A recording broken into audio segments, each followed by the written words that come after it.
একটি বেগ সময় লেখচিত্র দেওয়া আছে।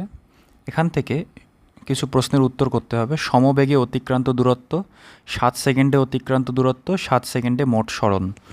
প্রথমত বেগ সময় লেখচিত্রে যে কোনো ক্ষেত্রফল সরণ বা অতিক্রান্ত দূরত্ব নির্দেশ করে, অর্থাৎ এখানে প্রত্যেকটা যে ক্ষেত্রফল আছে প্রত্যেকটা ক্ষেত্রফল সরণ বা অতিক্রান্ত দূরত্ব নির্দেশ করছে।